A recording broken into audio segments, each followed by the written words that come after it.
দফায় দফায় হামলার পরে এখন আবারও ট্রাম্প হুমকি দিচ্ছে যে আজকেই খালেদ দখল করবে। এর আগে আমরা দেখেছি যে হুমকি দিয়েছে যে ২৪ ঘন্টার মধ্যে যদি ইরান শর্ত না মানে তাহলে ইরানের কঠিন পরিস্থিতির মুখোমুখি হতে হবে। যদিও ২৮শে ফেব্রুয়ারি পরে এই ধরনের হুমকি নতুন কিছু নয়। এই ধরনের হুমকি আমরা প্রায় দেখেছি যে ইরানের উপরে এই ধরনের হুমকি দিয়েছে ট্রাম্প, কিন্তু কোনোভাবেই টিকতে পারেনি। আজকে বলছে যে খার্ক দ্বীপ দখল করবে। খার্ক দ্বীপে এর আগেও দখল করার চেষ্টা করেছে, কিন্তু টিকতে পারেনি এবং খার্ক দ্বীপ দখলের জন্য আমার মনে হয় এটা মনে হয় ৩য় বা ৪র্থবার হুমকি। কিন্তু খার্ক দ্বীপে তারা আক্রমণও করেছিল, কিন্তু কোনোভাবেই টিকতে পারেনি। কিন্তু আজকে আবারও হুঁশিয়ারি দিয়েছে যে আজ রাতেই কঠোর হামলা হবে। এবং তিনি ভেনেজুয়েলার মতো এককভাবেই খাল দ্বীপসহ ইরানের তেল দখলের প্রতিশ্রুতি দিয়েছেন।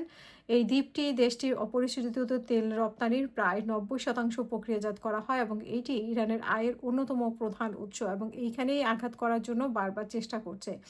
ইরান এই দ্বীপটি গভীরভাবে সুরক্ষিত রাখা হয়েছে এবং এতে ক্ষেপণাস্ত্র, নৌমাইন এবং বিপ্লবী গার্ড বাহিনী ব্যাপকভাবে নিরাপত্তা মোতায়েন রয়েছে। দ্বীপটি দখল করতে হাজার হাজার মার্কিন সৈন্যের প্রয়োজন হবে, এমনটাই বিশেষজ্ঞরা বলছেন।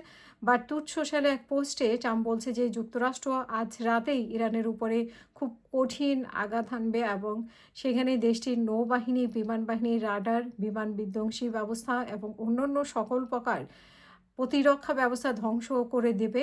এমনকি তাদের বেশিরভাগ আক্রমণাত্মক সক্ষমতা উধাও হয়ে গেছে, এটা তিনি বলছেন।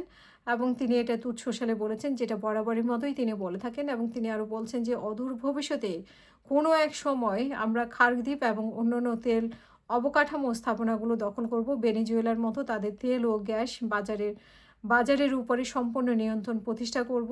এটি ভেনেজুয়েলা এবং যুক্তরাষ্ট্রের উভয়ের জন্যই চমৎকারভাবে ফলপ্রসূ, এটাই বলছে। এবং হরমুজের কাছে মার্কিন অ্যাপাচি হেলিকপ্টার ভূপাতিত করার প্রতিবাদে মঙ্গলবার প্রেসিডেন্ট প্রতিশোধমূলক হামলা চালিয়েছে। এবং এরপর দ্বিতীয় দফায় গত রাতে ইরানের উপর যুক্তরাষ্ট্র বোমা হামলা চালানোর পর ট্রাম্পের এই সর্বশেষ হুমকি।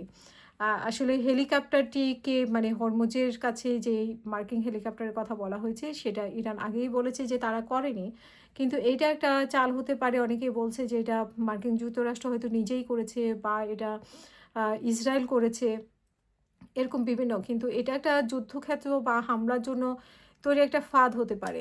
সো এটাই হতে পারে এবং এটাকে যেহেতু অনেক দিন ধরে সমঝোতায় আসছিল না, সো বিকল্প একটা ব্যবস্থা দরকার ছিল এরকম হুমকি দেওয়া। কিন্তু এটারও কঠিন জবাব দিয়েছে ইরানের প্রেসিডেন্ট পেজেশকিয়ান। তিনি বলেছেন যে কোনো হুমকি এখন আর কাজ হবে না, তারা পিছু হটবে না এবং আত্মসমর্পণও করবে না। এবং ২৪ ঘন্টা সময়ও বেঁধে দিচ্ছেন ট্রাম্প যে ২৪ ঘন্টার মধ্যে তাদের এটা মানতে হবে, না হয় আরও কঠিন হামলা হবে। কিন্তু আমরা দেখেছি যে মধ্যপ্রাচ্যে অলরেডি যে হামলাগুলো করেছে মধ্যপ্রাচ্যের মার্কিন ঘাঁটিগুলোর কেউ কোনো পত্রিকায় আমরা দেখতে পাচ্ছি যে ১৮টি মার্কিন ঘাঁটিতে হামলা হয়েছে এক রাতেই। এবং কেউ বলছেন যে আরও বেশি ২০ থেকে ২২ হবে। তো সেখানে কঠিন হামলা যে হয়েছে এটা কিন্তু আমরা আজকে নিউজেই দেখতে পাচ্ছি। এবং সেখানে কুয়েতের আকাশসীমাও কয়েক ঘন্টা বন্ধও ছিল। বাহরাইন এবং কুয়েত, তারপরে জর্ডান, তারা মনে করছে যে আবার হামলা হতে পারে, তারা সেই সতর্কতা অবলম্বন করছে। এবং ট্রাম্পও হুমকি দিচ্ছে। তবে গতরাতে যেটা হয়েছে যে ট্রাম্প হুমকির সাথে সাথেই কিন্তু আক্রমণটা শুরু হয়েছে। তার মানে তারা প্রস্তুত ছিল এই আক্রমণের জন্য।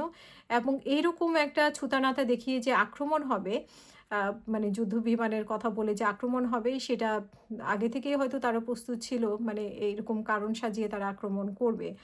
এবং এখানে বলা হয়েছে ৪৮ ঘন্টায় কুয়েতে ২৪ ড্রোন হামলা হয়েছে। তারপরে আরও যেটা বলা হয়েছে যে জর্ডানে মার্কিন কমান্ড সেন্টার ধ্বংস করার দাবি জানিয়েছে ইরান।